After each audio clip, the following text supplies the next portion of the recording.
السلام عليكم ورحمة الله وبركاته. نحمده ونصلي على رسوله الكريم. أما بعد فقد قال الله تعالى في محكم التنزيل: أعوذ بالله من الشيطان الرجيم. بسم الله الرحمن الرحيم. أرأيت من اتخذ إلهه هواه أفأنت تكون عليه وكيلا. قال النبي صلى الله عليه وسلم: خير الكلام كتاب الله وخير الهدي هدي محمد صلى الله عليه وسلم. صدق الله العظيم وصدق نبيه الكريم. ربي أوزعني أن أشكر نعمتك التي أنعمت علي. اللهم اغفر شيوخنا ولجميع الحاضرين برحمتك يا أرحم الراحمين. அளவற்ற அருளாளர், நிகரற்ற அன்பாளர், எல்லாம் அல்ல அல்லாஹ்வின் திருநாமம் கொண்டு என் வார்த்தைகளை ஆரம்பம் செய்யும். சலாமும் சலவாத்தும் கண்மணி நாயகம் முகமது முஸ்தபா ரசூலுல்லாஹி ஸல்லல்லாஹு அலைஹி வஸல்லம் அவர்களின் மீது, அவர்களது உயர்ந்த வாழ்க்கை நெறியினை பின்பற்றிய சஹாபா பெருமக்கள், தாபீன்கள், தபு தாபீன்கள், இமாம்கள், வேதைகள், இறைநேசர்கள், இறைவனுடைய அருளை எதிர்நோக்கி காத்திருக்கிற நம்மவர்கள் அனைத்து பெருமக்களின் மீதும் என்றைக்கும் உண்டாகட்டுமாக. ஆமென். அன்பிற்குரிய அல்லாஹ்வின் நல்லடியார்களே, ஃபுர்கான் என்கிற அத்தியாயத்தின் விளக்கங்களை நாம் பார்த்து வருகிறோம். அந்த வரிசையில் இன்றைக்கு ஒரு சில வசனங்களுக்கான விளக்கங்களை இன்ஷா அல்லாஹ் பார்க்க இருக்கிறோம். துவக்கமாக அல்லாஹ் சுப்ஹானஹு வ தஆலா கேட்கிறான்: எவன் தன் சரீர இச்சையை தெய்வமாக எடுத்துக்கொண்டிருக்கிறானோ அவனை நீங்கள் பார்த்தீர்களா? நீங்கள் அவனுக்கு பாதுகாப்பாளராக இருப்பீர்களா என்று நபியை பார்த்து கேட்கிறார். மனோ இச்சையை தெய்வமாக எடுத்துக்கொண்டவர்கள், மன இச்சையின் பிரகாரம் வாழக்கூடிய மக்கள் நிறைய மனிதர்கள் இருக்கிறார்கள். அவர்களுக்கு வழிகாட்டி தெய்வம், வேதம் எல்லாமே மன இச்சை. மன இச்சைக்கு சாதகமாக இருந்தால், ஒரு வேதம் சாதகமாக இருந்தால், ஒரு வேதத்தினுடைய சட்டம் சாதகமாக இருந்தால், அப்போது வேதத்தை சொல்வார்கள். அல்லாஹ் சொல்லிட்டான், நம்ம கேட்டுத்தான் ஆகணும் என்று சொல்வார்கள். அப்படி என்றால் என்ன அர்த்தம்? அவருடைய மன இச்சை, மன விருப்பம் அதற்கு சம்மதித்து விட்டது என்று அர்த்தம். அப்படி இல்லாவிட்டால் அதற்கு வேறொரு பெயர் சொல்வார்கள். இந்த காலத்தில் இதையெல்லாம் நாம் செயல்படுத்த முடியாது. சட்டம் என்னவோ நன்றாகத்தான் இருக்கிறது, அப்படித்தான் சட்டங்கள் இருக்க வேண்டும், ஆனால் நடைமுறைப்படுத்த இயலாது என்று சொல்வார். நபிகள் நாயகம் ஸல்லல்லாஹு அலைஹி வஸல்லம் ஹதீஸ்களிலே ஒன்று: லா யுமினு அஹதுக்கும் ஹத்தா யகூன ஹவாஹு தபஅன் லிமா ஜித்து பிஹி. ஒரு மனிதனுடைய மனோ இச்சை நான் கொண்டு வந்த எல்லாவற்றையும் பின்பற்றுகிற வரைக்கும் உண்மையான முஃமினாக ஆக முடியாது என்று சொல்கிறார். இன்னொரு நபி மொழியிலே பொத்தம் பொதுவாக இருக்கிறது: உங்களில் எவரும் முழுமையான ஈமானை பெற முடியாது, தன்னுடைய பெற்றோரை விட, பிள்ளைகளை விட, உலக மக்களை விட நான் அதிகமாக நேசிக்கப்படுகிற வரைக்கும் நீங்கள் உண்மையான மூமினாக முடியாது என்று பொதுவாக வந்திருக்கிறது, நேசம் என்கிற தகவல். ஆனால் இந்த நபிமொழியிலே மன இச்சை ஹவாஹு என்கிற வார்த்தை வந்திருக்கிறது. ஒருவருடைய மன இச்சை நான் கொண்டு வந்த எல்லாவற்றையும் பின்பற்றுகிற வரைக்கும் உண்மையான மனிதனாக ஆக முடியாது என்று சொல்கிறார். மனம் மிக மோசமானது என்பதற்காக மனதை அழிப்பது என்பது ஒரு வழி என்றால், அந்த மனதை வைத்துக்கொண்டே அது சரியான விதத்தில் செயல்படக்கூடிய விதமாக மாற்றுவது என்பது இன்னொரு முறை. மனமே வேண்டாம் என்பது ஒரு உயர்நிலை. ஆனால் மனம் இருக்கிறது. மனம் இருந்தால்தான் வாழ்க்கை வாழ முடியும். மனத்தில் தான் எண்ணங்கள் பிறக்கும். எண்ணங்கள் பிறந்தால்தான் செயல்கள், மூமெண்ட் என்பது அப்போதுதான் இருக்கும். இல்லை என்றால் ஒரு கல்லை போல சமைந்து உட்கார்ந்து இருக்கும். மனமற்ற நிலை என்பது சாத்தியமில்லாதது. இப்போ கோடியில் ஒருவருக்கு வேண்டுமானால் இருக்கலாம். ஆனால் மனம்தான் மனிதனை இயக்கி கொண்டிருக்கிறது. மனத்தில் எண்ணங்கள் ஏற்படுகிறது. அது நல்லது கெட்டது என்பது அது வேறு, இரண்டாம் நிலை. ஆனால் எண்ணங்கள் பிறக்கிறது. அந்த எண்ணங்கள் இவனை உந்தி தள்ளுகிறது, இவனை செயல்பட வைக்கிறது. அதில் உதிக்கிற எண்ணங்களை சரியாக்குவது என்பது இரண்டாவது நிலை. மனம் மாறிக்கொண்டே இருக்கும். இன்றைக்கு ஒன்றை விரும்பினால் நாளைக்கு ஒன்றை விரும்பும். ஏற்கனவே விரும்பியதை வெறுக்கும். உதாரணத்துக்கு நம்முடைய சின்ன வயசுடைய நிகழ்வுகளை எடுத்துக்கொள்ளலாம். உடைந்த பொம்மைகள் கூட நமக்கு ரொம்ப விருப்பமாக இருந்தது. வளர்ந்த பிறகு நம்மிடத்திலிருந்து அதே மனம்தான். அந்த பொம்மையை பார்க்கிற கண்ணோட்டம் மாறிவிடுகிறது. வளர்ச்சி என்பது உடல் வளர்ச்சியோடு மன வளர்ச்சியும் அதிகரிக்கிற போது அந்த பொம்மை, உடைந்த பொம்மையின் மீது உள்ள பார்வை மாறி இனிமேல் நாம் இதை விளையாடக்கூடாது என்று சொல்லி வேறு பொருளுக்கு தாக்குகிறது. இவன் ஒரு பருவத்தை அடைகிற போது இந்த உயிரற்ற பொருட்களின் மீது இருக்கிற அன்பெல்லாம் அழிந்து உயிருள்ள பொருட்களின் மீது இவனுக்கு அன்பு கூடுகிறது. இப்படியே இவன் வளர்ந்து கொண்டே இருக்கிறான். இவனுடைய வளர்ச்சி, இவனுடைய முதிர்ச்சி, இவனுடைய அனுபவம் எல்லாம் சேர்த்து ஒரு நேரத்திலே ஒரு புள்ளியிலே உலகம் என்பது மாயை என்கிறது புரிய வருகிறது. அது ஒவ்வொருவருக்கும் கிடைக்கிற அனுபவத்தை பொறுத்து, வாழ்க்கை முறையை பொறுத்து. சிலருக்கு சட்டென்று கிடைத்துவிடும், சிலருக்கு சக்கராத்தில் தான் கிடைக்கும். சக்கராத்தில் கிடைத்து பிரயோஜனம் கிடையாது. அதற்கு முன்னாலேயே விழிப்புணர்வோடு அதை பெற்றுக்கொள்ள வேண்டும். நபிகள் நாயகம் ஸல்லல்லாஹு அலைஹி வஸல்லம் நபிமொழியில் ஒன்று, இறந்து போவதற்கு முன்னாலே நீங்கள் இறந்து விடுங்கள் என்று. இறந்து போவதற்கு முன்னாலே எப்படி இறப்பது? ஒரு இறந்து போனவர் நாம் இறந்து விட்டோம் என்றால் எப்படி அவர் இந்த உலகத்தை அணுகுவார் என்று பார்க்கலாம். உயிரோடு இருந்து பார்க்கலாம். இறந்து விட்டால் அவருக்கு உறவுகள் கிடையாது, ஆசை கிடையாது, சம்பாதிக்க வேண்டும் என்கிற நிர்பந்தம் கிடையாது, பிள்ளைகளை பார்த்து கொள்ள வேண்டும் என்கிற ஒரு கவலை கிடையாது, அடுத்த நாள் என்ன செய்ய வேண்டும் எதுவும் கிடையாது. அது ஒரு தனி நிலை. உள்ளபடியே நாம் உயிருள்ளவர்களும் அப்படித்தான் இருக்க வேண்டும். ஏனென்றால் எல்லாவற்றையும் இறைவனுடைய பொறுப்பில் விட வேண்டிய மனிதர்கள் தான் நாம். அவனுடைய நாட்டமும் அவனுடைய இராதாவும் அவனுடைய திட்டமும் தொடர்ந்து நம்முடைய வாழ்க்கையில் நடந்து கொண்டிருக்கிறது. ஆனால் நாம் புரியாததனால் நாம் செய்கிறோம் என்று எண்ணிக்கொண்டிருக்கிறோம். எதையும் நாம் செய்யவில்லை, நம் வழியாக இறைவன் செய்கிறான். பேசினால் நாம் பேசுவதில்லை, நம்மை பேச வைக்கிறான். நடந்தால் நாம் நடப்பதில்லை, நம்மை நடக்க வைக்கிறான். ஓடினால் நாம் ஓடுவதில்லை, நம்மை ஓட வைக்கிறான். பின்னணியில் அல்லாஹ்வுடைய நாட்டமும் அவன் கொடுத்த குதிரத் என்கிற ஆற்றலும் இல்லாவிட்டால் மனிதன் எதையும் சாதிக்க முடியாது. இப்போ இறப்பு நிலை என்பது என்ன? எல்லாமும் இருக்கிறது, ஆனால் உயிர் மட்டும் இல்லை. காது இருக்கிறது, கண்கள் இருக்கிறது, மூளை கூட இருக்கிறது. ஆனால் அவற்றை இயக்குகிற அந்த கருவி அவன்கிட்ட இல்லை, போய்விட்டது. உயிர் போய்விட்டது. வனஃபக்து ஃபீஹி மின் ரூஹி, எனது ஆன்மாவை நான் ஊதினேன் என்று ஹஜ்ரத் ஆதம் அலைஹிஸ்ஸலாத்து வஸ்ஸலாம் அவர்களுக்கு சொன்னான் இல்லையா?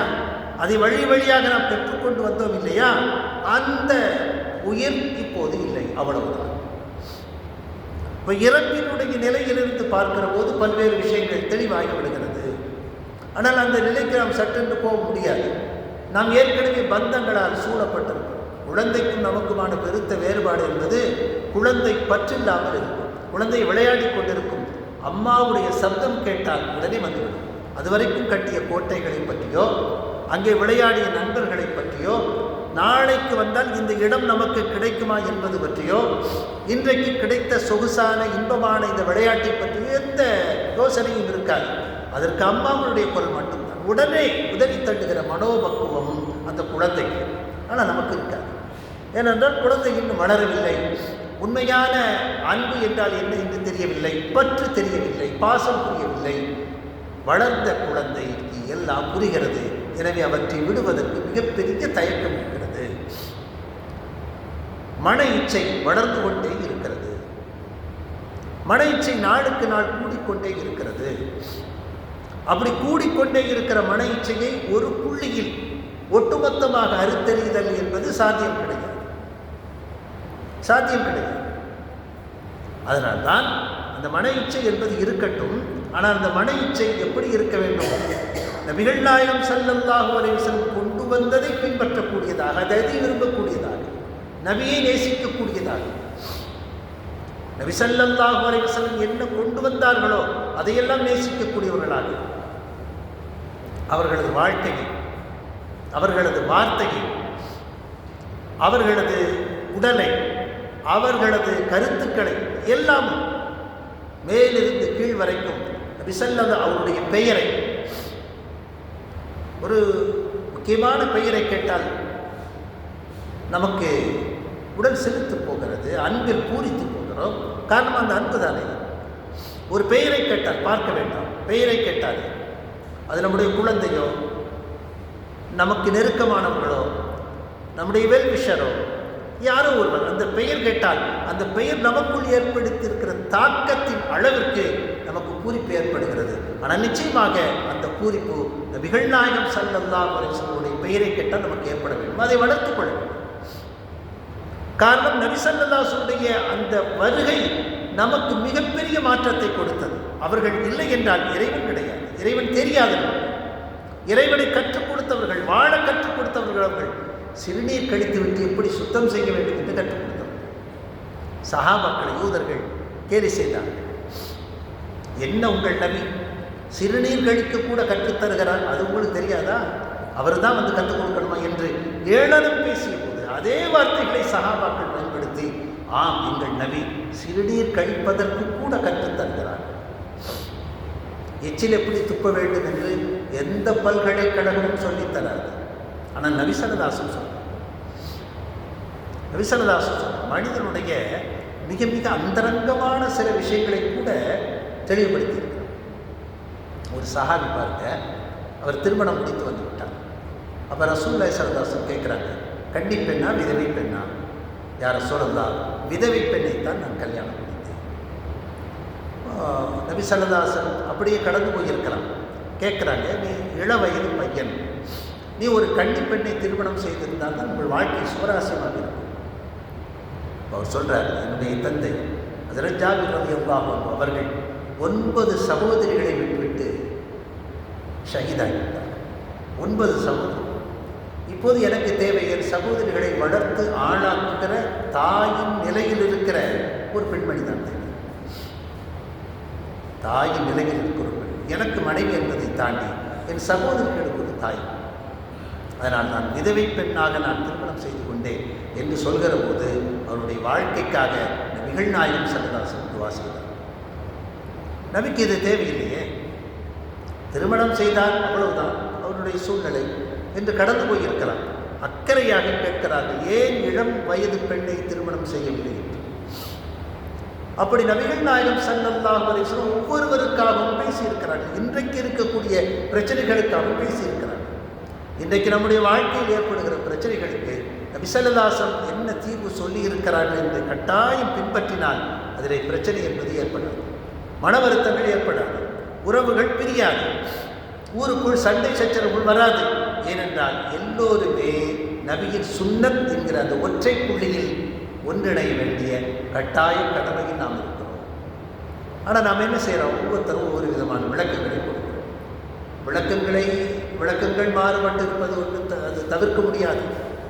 ஒரு வீட்டில் 2 பேர் இருந்தால் 2 கருத்துக்கள் இருக்கும், 4 பேர் இருந்தால் 4 கருத்துக்கள் இருக்கும். ஒரு சாதாரண உணவிலேயே இட்லி பிடிக்காது, தோசை பிடிக்காது, பூரி பிடிக்காது.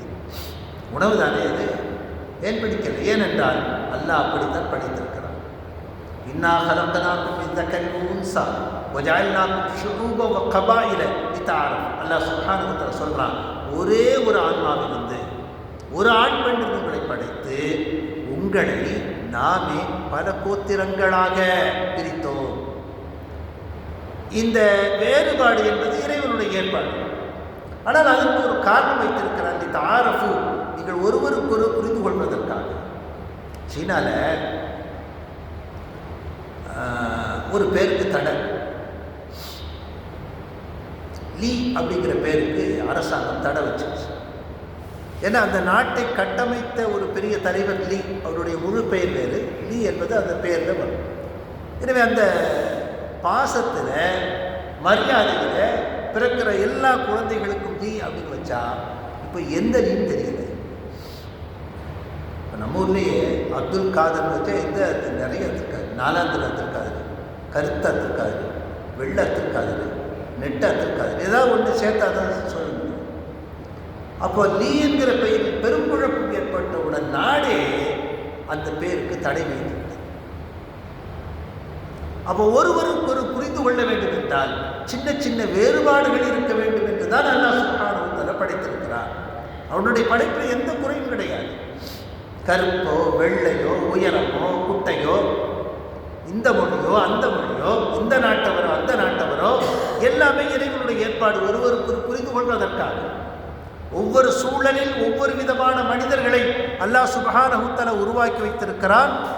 எதற்காக என்றால் நாம் ஒருவருக்கு ஒரு புரிந்து கொள்ள வேண்டும் என்பதற்காக. ஆனால் இந்த கருத்து வேறுபாடுகள் என்பது இருக்கும். ஆனால் இந்த கருத்து வேறுபாடுகளையும் தாண்டி நாம் செய்ய வேண்டியது நபி ஸல்லல்லாஹு அலைஹி வஸல்லம் சுன்னத் என்கிற ஒற்றை புள்ளியை கூறுவது. ஹஸரத் ரசூலுல்லாஹி ஸல்லல்லாஹு அலைஹி வஸல்லம் பிறந்து இன்றைக்கு 1500 ஆண்டுகள் ஆகிவிட்டன. 1500 ஆண்டுகள். ஒரு மனிதனுடைய கருத்து இவ்வளவு காலங்கள் தாக்கு பிடித்ததாக வரலாறே கிடையாது. ஒரு ஆய்வு சொல்கிறது 50 ஆண்டுகள் தான். நம்ம பார்க்குறோம் திராவிடர் இயக்கம், அரசியல் கட்சியில் ஒவ்வொரு மனிதனுடைய தாக்கம் 50 ஆண்டுகளை தாண்டாது, நீர்த்து போய்விடும். எவ்வளவு நல்ல கருத்துக்களாக இருந்தாலும் நீர்த்து போய்விடும். அதுபோல் 100 ஆண்டுகளுக்கு ஒரு முறை புதுமை செய்யக்கூடிய ஒரு முஜத்திதை, ஒரு புது நீர் பாய்ச்சக்கூடிய ஒருவரை அல்லாஹ் சுப்ஹானஹு வ தஆலா உருவாக்கி கொண்டிருக்க ஒரு புது பேட்டர்ன். அது வரைக்கும் பேசி அது வரைக்கும் நடந்து மக்கள் ஒரு சோம்பல் மனநிலை, அது புதுசாக. இப்போ அரபி லாங்குவேஜை பொறுத்தவரையில் மாடர்ன் அரபின்னு ஒன்று இருக்குது. இப்போ புதுசாக வந்திருக்கு மாடர்ன் அரபி. இந்த மாடர்ன் அரபி என்னன்னு பார்த்தா 100 ஆண்டுகளுக்கு முன்னால் உபயோகப்படுத்தப்பட்ட அரபி தான் இன்றைக்கு திரும்ப மாடர்ன் அரபி என்கிற பெயரிலே வந்திருக்கிறது. இது ஒரு சின்ன எடுத்துக்காட்டு. அப்போ ஒவ்வொரு 100 ஆண்டுகளுக்கு இடையிலே பிறகும் அல்லாஹ் சுப்ஹானஹு வ தஆலா புதுமை செய்வதற்கு ஒருவரை உருவாக்குறான். அடிப்படை அப்படியே இருக்கும். அவர்கள் வேறு எதையும் மாற்ற முடியாது. என்ன மாற்றலாம்? தொழுகை மாற்ற முடியாது. தொழும் இடத்தை மாற்றலாம். எவ்வளோ மாற்றம் இருக்கிறது. நபிகள் நாயகம் ஸல்லல்லாஹு அலைஹி வஸல்லம் காலத்தில் பள்ளிகள் எப்படி இருந்தது? ஹதீஸிலே பார்க்கிறோம். நாய்களும் கால்நடைகளும் சாதாரணமாக வந்து போகிற இடமாகத்தான் அந்த பள்ளி இருந்தது. வசதி கிடையாது. ஆனால் இன்றைக்கு குளிரூட்டப்பட்ட அறையிலே, மிக பிரமாண்டமான அறையிலே நாம் அல்லாஹ்வை வணங்கி கொண்டிருக்கோம். இவ்வளவு மாற்றம். அந்த மாற்றத்திற்கு மனநிலை தயாராவதற்கு ஒரு காலம் தேவை. ரசூலுல்லாஹி ஸல்லல்லாஹு அலைஹி வஸல்லம் சொன்னாங்க, ஆயிஷா நாயிட்ட, உங்கள் ஆட்கள் புதுசாக இஸ்லாத்துக்கு வந்தவங்க இல்லைன்னா இந்த காபாவுக்கு 2 வாசல் வச்சுருப்பேன்னா. 2 வாசல் கிடையாது, ஒரே வாசல். கூட்டம் அதிகமாக இருக்குது. ஆனால் இப்போ 2வது வாசல் வச்சா உங்கள் ஆட்கள் தப்பாக புரிஞ்சிருவாங்கன்னு சொல்லி அதை நான் செய்யலைன்னா, அதுக்கு பின்னால் வந்த ஹலீஃபாக்கள் தான் என்ன செய்தாங்கன்னா 2 வாசல்கள், இன்றைக்கு பல வாசல்கள். இப்போ யாரும் அடம் பிடிக்கலை. ரசூலுல்லாஹி ஸல்லல்லாஹு அலைஹி வஸல்லம் காலத்தில் ஒரு வாசல் தானே இருந்தது என்று அடம் பிடிக்கலை. காலத்துடைய தேவை. குர்ஆன் தொகுப்பதற்கே மிகப்பெரிய எதிர்ப்பு இருந்தது. நபிகள் நாயகம் ஸல்லல்லாஹு அலைஹி வஸல்லம் காலத்தில் குர்ஆன் தொகுக்கப்படவில்லை. மனிதர்கள் உள்ளங்களில் வைத்திருந்தார்கள். ஒரு சில சஹாபாக்கள் எலும்புகளிலே, பட்டைகளிலே, விருப்பப்பட்டால் தோள்களிலே அவர்கள் எழுதி கொண்டிருந்தார்கள். அவ்வளவுதான். ஆனால் யமாமா போர் நடந்து 70 ஹாஃபிதுகள் ஒரே நேரத்திலே அழிந்து போகும்போது தான் சரி அபூபக்கர் சித்தீக் ரலியல்லாஹு அன்ஹு கவலைப்பட்டார்கள். இப்படியே குர்ஆனை மனனம் செய்து கொண்டிருக்கிறவர்கள் எல்லாம் வரிசையாக இறந்து போனார், என்ன செய்வது அப்படின்னு அவர் ரொம்ப கவலைப்பட்டார். அப்போ இந்த திருக்குர்ஆனை துவக்கிற பணியை கொண்டு வந்தாங்க. ஹஜ்ரத் உமர் ஃபாரூக் ரலியல்லாஹு அன்ஹு அவர்களெல்லாம் கடும் எதிர்ப்பு தான் ஆரம்பித்தது. நபி செய்யாத ஒரு பணியை நீங்கள் எப்படி செய்ய முடியும்? பொறுமையாக விளக்குறாங்க. அதனால் தான் இன்றைக்கு இந்த குர்ஆனில் முதல்ல இந்த ஜபர் ஜேர் இந்த குறியீடுகள் எல்லாம் இருக்காங்க. அப்போ குறியீடுகள் இல்லை என்றால் எப்படி வாசிப்பதுன்னா இலக்கணம் தெரிந்தால் தான் வாசிக்கணும். அரபி மொழி இலக்கணம் தெரிந்தவர்களால் மட்டுமே திருக்குர்ஆன் படிக்க முடியும் என்கிற நிலையில் பின்னாடிலே அதை மாற்றுகிறார்கள். குறியீடுகள் வருகிறது. அந்த குறியீடுகள் ஸ்டாண்டர்டாக வருது. 7 வகையாக இறக்கப்பட்டாலும் நம்முடைய பகுதியில் ஓதக்கூடியது ஒரு ஸ்டாண்டர்டான ஒரு வகையில் வருது. சரி, உமர் ஃபாரூக் ரலியல்லாஹு அன்ஹு ஒரு நாள் பள்ளிக்கு வந்தாங்க. ஒருத்தர் வந்து குர்ஆனை வேறு விதமாக ஓதுகிறார். உமர் அவங்களுக்கு கோபம் வந்துருச்சு. இயற்கையிலே கொஞ்சம் கோபப்படக்கூடியவங்க. அவங்க துண்டை கழுத்தில் போட்டு முறுக்கி தரன்னு இழுத்துட்டு வந்து நபி ஸல்லல்லாஹு அலைஹி வஸல்லம் வந்து விட்டாங்க.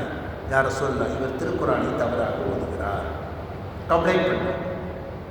ரசூலுல்லாஹி ஸல்லல்லாஹு அலைஹி சொன்னாங்க, நீங்கள் ஓதுங்கன்னாங்க. அவர் ஓதுனார். உமரை பார்த்து சொன்னாங்க, நீங்கள் ஓதுங்கன்னாங்க. அவர் ஓதுங்க. 2 பேரும் சரியாக தான் ஓதுங்க சொல்லிட்டு ரசூலுல்லாஹி ஸல்லல்லாஹு அலைஹி சொன்னாங்க, 7 வகைகளில் திருக்குர்ஆன் இறக்கி அருளப்பட்டிருக்கிறது. அல்ஹம்து சூரால மாலிகி யௌமித்தீன் ஓதுவோம் இல்லையா? அல்ஹம்துலில்லாஹி ரப்பில் ஆலமீன் அர் ரஹ்மானிர் ரஹீம் மாலிகி யௌமித்தீன், இதை மலிக்கி யௌமித்தீன் என்றும் ஓதலாம். இப்படி பல்வேறு இடங்கள். மிகச் சுலபமாக புரிந்து கொள்வதற்கு சூரத்துல் ஃபாத்திஹாவிலே இந்த வசனத்தை நான் சொன்னேன். இதுபோல பல இடங்களிலே வேறு விதமாக வஷ்ஷம்ஸி வதுஹாஹா என்று நாம் படித்தால் இன்னொரு முறையிலே வஷ்ஷம்ஸி வதுஹேஹே என்றொரு முறை இருக்கிறது. இப்படி பல்வேறு 7 வகையான முறைகளிலே இறங்கி இருக்கிறது என்று நபிகள் நாயகம் ஸல்லல்லாஹு அலைஹி வஸல்லம் அவ்வளவும் பாதுகாக்கப்பட்டது. இன்றைக்கு புத்தக வடிவில் இருக்கிறது. அதனால் எளிய மக்களும் ஓத முடிகிறது, படிக்க முடிகிறது. இது ஒரு பெரிய மாற்றம். எனவே இந்த மாற்றங்கள் ஒன்றும் தவறு கிடையாது. ஆனால் மார்க்கத்தின் அடிப்படையான விஷயங்களுக்கு ஊறு விளைவிக்கிற வண்ணமாக, அதை மாற்றுகிற வண்ணமாக இருக்கக்கூடாது என்பது மட்டும்தான் நம்முடைய கவலையாக இருக்கிறது. அதனால் அல்லாஹ் சுப்ஹானஹு வ தஆலா இந்த வசனத்தில் கேட்கிறான், மன இச்சைகளை பின்பற்றி கொண்டவர்களை நீங்கள் பார்த்தீர்களா? அவருக்கு பாதுகாவலராக நீங்கள் மாறப்போகிறீர்களா என்று நபியை பார்த்து கேட்கிறார். நபிகள் நாயகம் ஸல்லல்லாஹு அலைஹி வஸல்லம் ஹதீஸில் சொல்கிறாங்க, நான் கொண்டு வந்ததை அவர்கள் மன இச்சை முழுமையாக பின்பற்றுகிற வரைக்கும் ஈமானிலே முழுமை கிடையாது. இப்போ மன இச்சையை வெறுக்க வேண்டாம், மனசை தூக்கி தூர போடணுங்கிறது தேவையில்லை. அந்த மனசை இதை விரும்புகிற விதமாக பக்குவப்படுத்த வேண்டும். ஒருத்தர் ரொம்ப டீ குடித்தாருங்க, டீ பைத்தியம். ஒரு நாளைக்கு 15-20. அப்போ இதை கவலையாக பேசிக்கிட்டே இருக்கும்போது அவர் சொன்னார், விடுங்க ஜெருத்து, என்ன வேறு கெட்ட பழக்கங்கள் பழகிறதுக்கு இது பரவாயில்லை. அப்போ மனுஷன் ஏதாவது ஒரு வகையில் ஒரு கெட்ட பழக்கத்துக்கு அடிக்ட் ஆகிடுவான். அவர் சொல்கிறார், கெட்ட பழக்கத்துக்கு அடிக்ட் ஆகிடும், அடிமையாகிடுவான். அப்படி அடிமையாகிற அந்த இடத்துல டீ தானே இருக்குது, சாயா தானே இருக்குது அப்படின்னா எனக்கு ரொம்ப ஆச்சரியம். அந்த டீ வளர்த்த கதையை நான் படிச்சிருக்கிறேன். இந்த டீ அறிமுகப்படுத்தின கதையை நான் படித்ததுனால இப்போ டீ குடிக்கும் போதெல்லாம் நான் குடித்தாலும் அந்த ஞாபகம் வருது, யாரை பார்த்தாலும் ஞாபகம். டீ குடிக்கிறது யாரும் டீ குடிக்க மாட்டாங்க. அந்த தேயிலை அது நஞ்சு பொருளோ என்று மக்கள் பயப்படும் போது ஒரு நாடகம் நடத்தி அந்த நாடகத்தினுடைய முடிவிலே அவர்களுக்கு முன்னாலேயே தேயிலையை தயாரித்து டீயை தயாரித்து அந்த நாடக நடிகர்கள் குடித்து, பாருங்கள் நாங்கள் இன்னும் சாகவில்லை, உயிரோடு தான் இருக்கிறோம், இன்னும் சுறுசுறுப்பாக இருக்கிறோம் என்று மக்களுக்கு காட்டிய பிறகுதான் இந்த நிலை. அப்போ தான் டீ குடிக்க மக்கள் ஆரம்பிச்சிருக்காங்க. இன்றைக்கி தெருவுக்கு 2 கடை 4 கடை. டீ நம்முடைய வாழ்க்கையில் ஒரு பெரிய மாற்றங்களை கொண்டு வந்துவிட்டது. அப்போ கெட்ட பழக்கம், மனம் என்பதை மாற்ற வேண்டாம், அந்த மன இச்சை என்பதை மாற்ற வேண்டாம். அந்த மன இச்சை என்பது எப்படி ஆகிவிட்டது என்றால் நபி ஸல்லல்லாஹு அலைஹி வஸல்லம் கொண்டு வந்து எல்லாவற்றையும் பின்பற்றக்கூடியதாக மாறிவிட்டது என்பதுதான் நபி. அதற்கு என்ன செய்ய, முதல்ல நபி ஸல்லல்லாஹு அலைஹி வஸல்லம் பற்றி புரியணும், படிக்கணும். நபியுடைய வரலாறுகள் நமக்கு எத்தனை பேருக்கு தமிழில் இன்றைக்கு நிறைய வந்திருக்கிறது. குறிப்பாக சொல்ல போனால் இந்த ரபியுல் அவ்வல் மாதங்களிலே நபி ஸல்லல்லாஹு அலைஹி வஸல்லம் மீலாது தொடர்ந்து அந்த சொற்பொழிவுகள் எல்லாம் பல்வேறு இடங்களில் வைத்திருக்கிறார்கள். தமிழகத்திலே இன்றைக்கு ஆட்சியில் இருக்கிற இந்த கட்சி மீலாது மேடைகளில் தான் வளர்ந்தது. பழைய ஆட்களுக்கு தெரியும், புது ஆட்களுக்கு தெரியாது. மீலாது மேடைகளிலும் இஸ்லாமிய திருமண மேடைகளில் தான் வளர்ந்தது கணிசமாக. அதில் தான் அவங்க கருத்துக்களை சொன்னாங்க, முகங்களை கொண்டு போய் சேர்த்தாங்க. மீடியாக்கள் அப்போ கிடையாது, இதுபோல் மீடியாக்கள் கிடையாது, பத்திரிகை தான். அதற்கு பிறகு இது போன்ற பொதுக்கூட்டங்கள், அந்த பொதுக்கூட்டங்களிலே மிக தாராளமாக மீலாது மேடைகள் தான் அவர்களுக்கு கொடுக்கப்பட்டது. ஆனால் இன்றைக்கு நாம் ஒரு குறுகிய எண்ணத்திலே இது நடத்தக்கூடாது, அது வேண்டாம், இது வேண்டாம் என்று சுருங்கி போவதனாலே பன்முகத்தன்மை இல்லாமல் போய்விடுகிறது. மற்ற மக்களோடு உள்ள உரையாடல் இல்லாமல் போய்விடுகிறது. இஸ்லாம் என்றால் என்ன, முஹம்மது ஸல்லல்லாஹு அலைஹி வஸல்லம் யார் என்பதை அவர்களுக்கு எப்படி எடுத்துச் சொல்வது, அதற்கான பிளாட்ஃபார்ம் என்ன, அதற்கான வழிமுறைகள் என்ன. இன்றைக்கு சொல்லப்போனால் இன்றைக்கு இருக்கக்கூடிய அத்துணை பிளாட்ஃபார்ம்களை பயன்படுத்தி நபிகள் நாயகம் ஸல்லல்லாஹு அலைஹி வஸல்லம் சுன்னத்துக்களை கொண்டு போய் சேர்க்க வேண்டிய கடமை நமக்கு இருக்கிறது. அப்போ ரசூலுல்லாஹி ஸல்லல்லாஹு அலைஹி வஸல்லம் பற்றி தெரியும், நம்முடைய குழந்தைகளுக்கு சொல்லணும். ரசூலுல்லாஹி ஸல்லல்லாஹு அலைஹி வஸல்லம் பெயர்கள், சின்ன சின்ன வரலாறுகள், அவர்கள் மேலே எப்படி அன்பு வைக்கிறது, அவங்க மேலே ஸலவாத் சொல்வது, அதனால் எவ்வளவு நன்மைகள் கிடைக்கும். நபிகள் நாயகம் ஸல்லல்லாஹு அலைஹி வஸல்லம் என் மீது ஒரு முறை ஸலவாத்து சொன்னால் அல்லாஹ் அவர்கள் மீது 10 முறை ஸலவாத்து சொல்கிறார். 10 முறை ஸலவாத் என்றால் அவன் ஸலவாத்து ஓதுகிறானா? இல்லை, 10 நன்மைகளை தருகிறான், 10 பாவங்களை அழிக்கிறான். அது மாத்திரமல்ல, நபிகள் நாயகம் ஸல்லல்லாஹு அலைஹி வஸல்லம் சொன்னாங்க, வெள்ளிக்கிழமை இரவுகளிலே என் மீது அதிகமாக ஸலவாத்துக்களை ஓதுங்கள், எனக்கு அது எடுத்து சொல்லப்படுகிறது. அல்லாஹ் சுப்ஹானஹு வ தஆலா ஒரு மலக்கை நிர்ணயம் செய்திருக்கிறான். அவர் சொல்லுகிறான், பாளையங்கோட்டையிலே இந்த தெருவிலே வசிக்கிற இன்னாருடைய மகன் இன்னார் உங்களுக்கு இத்தனை முறை ஸலவாத்துக்கள் சொன்னார் என்று எனக்கு சொல்லப்படுகிறது, நான் உணர்கிறேன் என்று சொன்னார். நபி வேறு, நாம் வேறு. நபியுடைய வாழ்க்கை வேறு, நம்முடைய வாழ்க்கை வேறு. நபியுடைய இருப்புத்தன்மை வேறு, நம்முடைய இருப்புத்தன்மை வேறு. நம்மளை கொண்டு உள்ளே வச்சாச்சுன்னா ஒரு 4 நாட்களில் காணாமல் போயிடும். ஆனால் நபிமார்களுடைய உடலை மண் தொடக்கூடாது என்று அல்லாஹ் சுப்ஹானஹு வ தஆலா மண்ணுக்கு கட்டளை விட்டிருக்கிறார். இது நமக்கு கிடையாது. இது நபிமார்களுக்கு கொடுத்த விசேஷ அந்தஸ்து. அதுபோல் அவர்களுக்கு எடுத்து சொல்வதற்கு காவலாளிகளை, மலக்குகளை அல்லாஹ் நியமித்திருக்கிறார். அவர்கள் சொல்லிக்கொண்டே இருக்கிறார். இப்போ இதை நம்முடைய குழந்தைகளுக்கு சொல்ல வேண்டும். ஸலவாத்துக்கள் நாம் ஓத வேண்டும். இப்போ படிக்கிற பழக்கம் இல்லை, அது என்ன செய்கிறது, புத்தகங்கள் யாரும் படிக்கிறது இல்லை அப்படிங்கும்போது ஒருத்தர் சொல்கிறாரு, எதையுமே சொல்லாதீங்க, சொன்ன குழந்தைகள் செய்யாது, நீங்கள் செய்வதை பார்த்து. ஒரு புத்தகத்தை வாங்கி நம்முடைய வீட்டிலே போட்டு விட வேண்டியதுதான். அது படிக்கிறதோ இல்லையோ, ஒரு 10 நாளைக்கு பிறகு அதனுடைய அட்டையை தொட்டு பார்க்கும், இன்னொரு 10 நாளைக்கு பிறகு அது லேசாக புரட்டி பார்க்கும், இன்னொரு 10 நாள் கழித்து அது மெல்ல வாசிக்க துவங்கும். நீங்கள் அதற்கு முன்னாடி உட்காந்து வாசிங்க. நீங்கள் என்ன செய்கிறீங்களோ அது குழந்தைகள் செய்யும். இப்போ குழந்தைகள்கிட்ட நபிகள் நாயகம் ஸல்லல்லாஹு அலைஹி வஸல்லம் அந்த செய்திகளை கொண்டு போய் சேர்ப்பது நம்முடைய கடமை. அதுபோல் நாம் பணி செய்கிற இடங்கள், நாம் பழகுகிற மனிதர்கள், வெளியிடங்கள் என்று சொல்லி ஒவ்வொரு இடத்தில், உதாரணமாக மண்டபம் இருக்கிறது, மண்டபத்தில் இன்றைக்கு எல்லோரும் ஒன்றாக சாப்பிடுவோம். அப்படி சாப்பிடும்போது உறக்க பிஸ்மில்லாஹிர் ரஹ்மானிர் ரஹீம் என்று சொல்வது, சாப்பிட்டு முடித்ததும் கை சூப்புவது, அதற்கு பிறகு சாப்பிட்ட பிறகு உள்ள துவாக்களை சப்தமாக ஓதுவது. இந்த எம்ஓசியில் ஒரு ஒரு முஸ்லீம் அதிகாரிக்கு பிரியாவிட ஒரு சின்ன ஃபங்க்ஷன் முடித்து சாப்பாடு அங்கே டைனிங் ஹாலில் பெருசாக எழுதி போட்டு, சாப்பிட்ட பிறகு உள்ள ஓதுற துவா பெருசாக தமிழ் எழுதி போட்டு. ரிட்டையர்டுனா என்ன வயசுன்னு உங்களுக்கு தெரியும். ரிட்டையர்டாக அவரை சென்ட் ஆஃப் பண்ணுறாங்க, வழி அனுப்புகிறாங்க. ஒரு சின்ன ஃபங்க்ஷன் வச்சு மாலை மரியாதைலாம் செய்து ஷால் அணிவிச்சு அவருடைய சேவையை பாராட்டி பேசி அவருக்கு ஒரு சின்ன விருது கொடுக்குறாங்க. அந்த டைனிங் ஹாலில் அந்த துவா எழுதி போட்டு, அல்ஹம்துலில்லாஹி அல்லதி அத்அமனி வ ஸகானி வ ஜஅலனி முஸ்லிமீன். ஒரு வாய் விட்டு படிக்கிறார். படித்து விட்டு கேட்கிறார், இது எதற்காக எழுதி போட்டிருக்கீங்க, இது என்னதுன்னு கேட்குறாரு. என்னதுன்னு கேட்குறாரு. இது சாப்பிட்ட பிறகு ஓத வேண்டும் என்று நபிகள் நாயகம் ஸல்லல்லாஹு அலைஹி வஸல்லம் சொல்லியிருக்கிறாங்க.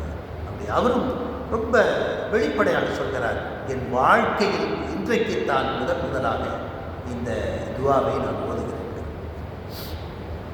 இது அவருடைய குறை மட்டுமல்ல, சமுதாயத்துடைய குறையும் கூட. அவரை எத்துணை முறை சந்தித்திருப்போம்.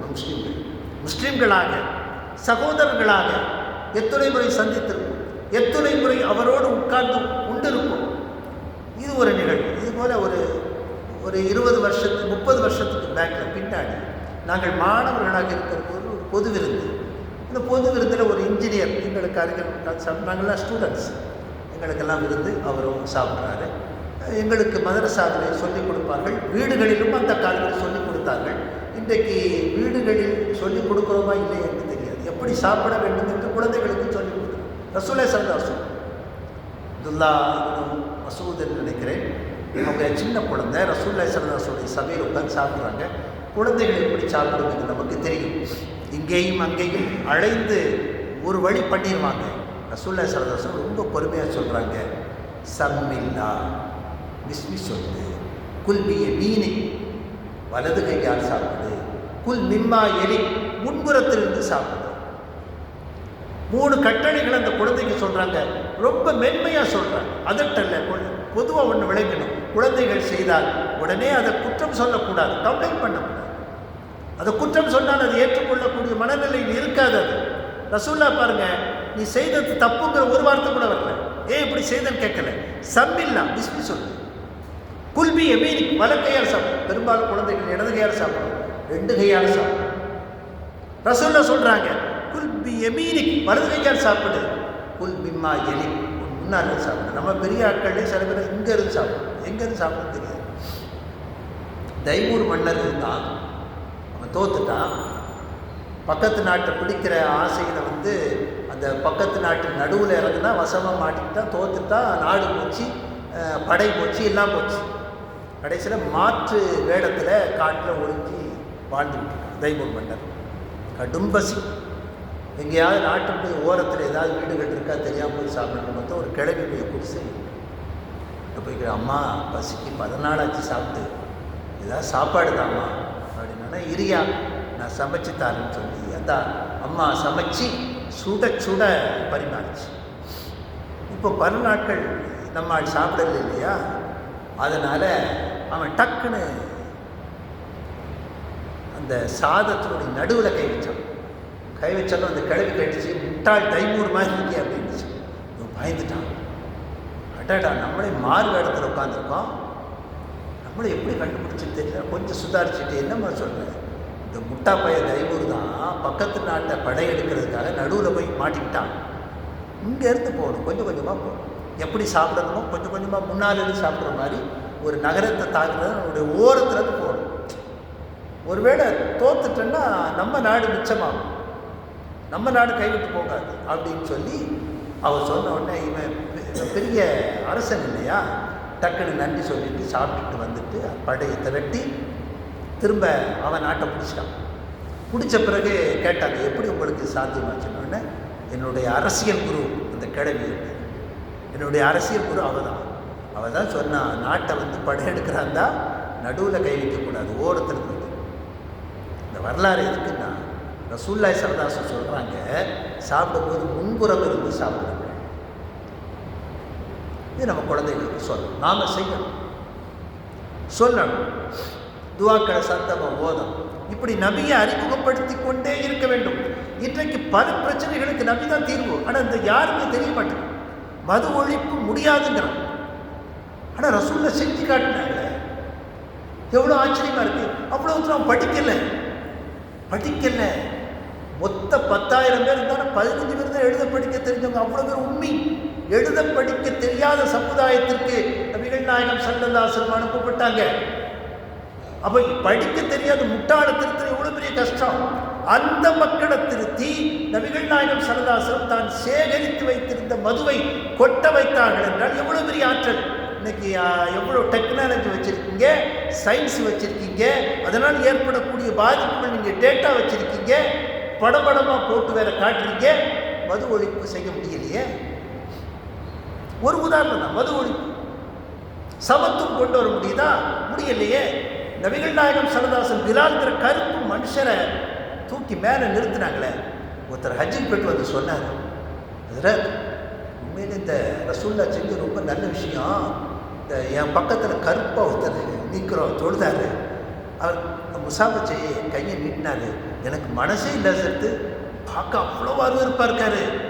ஆனால் ரசூலுல்லாஹி ஸல்லல்லாஹு அலைஹி வஸல்லம் அவங்க சமத்துவமாக நடக்குன்னு சொன்னாங்க இல்லையா, நீங்கள் என்ன பயன்னு சொல்லிட்டுல, அந்த ஒரு காரணத்துக்காகத்தான் நான் அவர்கிட்ட முசாபை செஞ்சுட்டு வந்தேன். அவர் உதடு என்ன, அவர் நிறம் என்ன, அவருடைய ஆள் என்ன, பார்க்க சகிக்கலை சேர்த்து அப்படின்னு. இப்போ 20ஆம் நூற்றாண்டு மனிதரால் சகிக்க முடியவில்லை, தூர பிரதேச மனிதரால் சொன்னால், அன்றைக்கு வாழ்ந்த அறிவற்ற அந்த மக்கள் இந்த கருப்பு மக்களை எப்படி ஏற்றுக்கொண்டிருப்பார்கள்? ரசூலை ஏற்றுக்கொள்ள வச்சாங்களே, நிறைவேற்றுமையை ஒழிச்சாங்களே, மொழி வேற்றுமையை ஒழிச்சாங்களே. அது எவ்வளோ பெரிய சாதனை. இன்றைக்கும் முறியடிக்கப்படாமல் இருக்க சாதனை.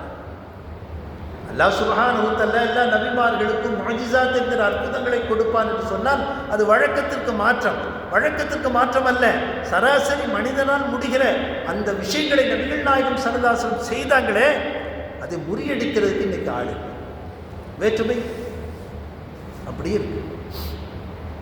மது அப்படி மது ஒழிக்க முடியலை. மது ஒழிக்க முடியலை. எவ்வளவு திட்டங்கள் போட்டார், முடியலை. இதுபோல பல விஷயங்கள். அதே மாதிரி இந்த நாடு விட்டு நாடு வரக்கூடிய அகதிகள் பிரச்சனை சர்வதேச பிரச்சனை இல்லை. அகதிகளை எப்படி கையாளணும்னு நபிகள் நாயகம் ஸல்லல்லாஹு உலகத்துக்கு பாடம் எடுத்தாங்க. அவங்கள மாதிரி அகதிகளை யாரும் ட்ரீட் பண்ணலை. அகதிகளை எல்லாமும் வழங்கி சொந்த மக்களாக கொஞ்ச நாளைக்குள்ள கொண்டு வந்தாங்க. அடிமைகள் இருந்துச்சு உலகம் ஃபுல்லாக. அந்த அடிமைகளை நீ தப்பு பண்ணிட்டியா, ஒரு அடிமை உரிமை விடு சொல்லி சொல்லி சொல்லி சொல்லி சொல்லி அடிமையே இல்லை என்கிற நிலைக்கு நபிகள் நாயகம் ஸல்லல்லாஹு அந்த சமுதாயத்தை கட்டமைத்தார். இதெல்லாம் நம்ம படிக்கணும், பிள்ளைகளுக்கு சொல்லணும். நம்ம இந்த சூழ இருக்கக்கூடிய மாற்று மத மக்களுக்கு சொல்லணும். அது கம்பல் பண்ணி சொல்லக்கூடாது, அது ஒரு பிரச்சாரமாகவும் இருக்கக்கூடாது. நம்ம கருத்து சொல்லணும், யதார்த்தம். மதுரையில் ஒரு ஓய்வு பெற்ற அதிகாரி இருந்தார். அவருக்கு கொஞ்சம் நிலம் இருந்துச்சு. அங்கே நிலத்தில் விவசாயிகள் வேலை செய்தாங்க. அவர் தினமும் கூலி கொடுத்துருவார். முடிஞ்ச உடனே சாயங்காலம் வேலை முடிஞ்ச கூலி கொடுத்துருவார். ஆனால் மதுரையில் அந்த பக்கத்தில் ஒரு வழக்கு வச்சு வாரக்கூலி தான். ஆனால் இவர் டெய்லி கொடுத்துருவார். ஒரு நாள் கொடுக்க லேட்டாச்சு. வந்தார், அவங்கள்ட்ட மன்னிப்பு கேட்டார். கேட்டுட்டு கூலி கொடுத்தார். அப்போ அவங்க கேட்டாங்க, முதலாளி எல்லோரும் வாரத்துக்கு ஒரு கதை கொடுக்குறாங்க, நீங்கள் டெய்லி கொடுக்குறீங்க, நீங்கள் ஒரு நாள் அதுக்கே மன்னிப்பு கேட்குறீங்க அப்படின்னு சொல்லும்போது அந்த ஓய்வு பெற்ற காவல் அதிகாரி சொன்னார், இல்லை, எங்களது நபி முஹம்மது ஸல்லல்லாஹு அலைஹி வஸல்லம் சொல்லியிருக்கிறார்கள், வியர்வை உலரும் முன்னே கூலி கொடுங்கள்னு சொன்னாங்க. நான் அந்த சட்டத்தை மீறிட்டேன், என்னை மன்னிச்சிருக்கேன். அப்போ அவங்க யோசிச்சாங்க, நமக்காக பேசுகிற ஒரு நபி இருக்கிறாரா, அட அவர் யார் அப்படின்னு கேட்டாங்க. அந்த மக்கள் இஸ்லாத்துக்கு இப்படி இயல்பாக கடைகளில் சில நேரங்களில் காசு கூட தந்துடுவாங்க அறியாமல் வேகத்தில். அப்போ நம்ம திருப்பி கொடுப்போம், எல்லோரும் கொடுத்துருவோம், மேக்சிமம் கொடுத்துருவோம். 10 ரூபா கூட தெரியாமல் தந்துருக்கீங்க. இப்போ நாம் எப்படி செய்யணும், இந்த 10 ரூபா எங்களுக்கு ஹராம், நாங்கள் வச்சுக்கிடக்கூடாது, வச்சுக்கிட்டு. அப்போ ஹராம் என்றால் என்ன, 100% ஹலால் தான் எழுதி போட்டுருக்கோம். நம்ம எல்லா பக்கம் எழுதி போட்டிருக்கோம். அது தேவையில்லை, தெரியாதா? அது அவர்களை உறுத்துவது, தேவையற்றது. 100% ஹலால் எதற்காக? ஒரு சுமூகமாக போய்கொண்டிருக்கிற ஒரு சமுதாயத்திலே அது தூக்கி பிடிக்க வேண்டிய அவசியம் கிடையாது. ஹலால் போட்டோமே ஹராம் சொன்னோமா, ஹராம் சொல்லணும் இல்லையா? இது ஹராம். ஹலால் மட்டுமே மாற்று மத மக்களுக்கு போய் சேர்கிறது, ஹராம் ஏன் போய் சேரவில்லை? அதை எப்போது கொண்டு போய் சேர்க்க போகிறோம்? இது ஹராம். மது எங்களுக்கு ஹராம், வட்டி எங்களுக்கு ஹராம், அந்நிய பெண்ணை பார்ப்பது எங்களுக்கு ஹராம், இப்படி ஆணும் பெண்ணும் கலந்து போவது எங்களுக்கு ஹராம், தடை செய்யப்பட்டிருக்கிறது. அதிக பணம் ஹராம், ஏமாற்றுவது ஹராம், பொய் சொல்வது ஹராம். நீங்கள் பொய் சொல்லுங்க, ஒரு சின்ன பொய் சொல்லுங்க, இல்லை பொய் சொல்வது ஹராம், எங்கள் நபி சொல்லி இருக்கிறாங்க. இந்த ஹராம் என்பதை எப்போது நாம் மாற்று மத மக்களிடத்தில் கொண்டு போய் சேர்க்க போகிறோம்? ஹலால் கொண்டு போய் சேர்த்துட்டோம், ஹராம். நபிகள் நாயகம் ஸல்லல்லாஹு அலைஹி வஸல்லம் எல்லா விஷயங்களையும் நாம் என்ன செய்யணும்?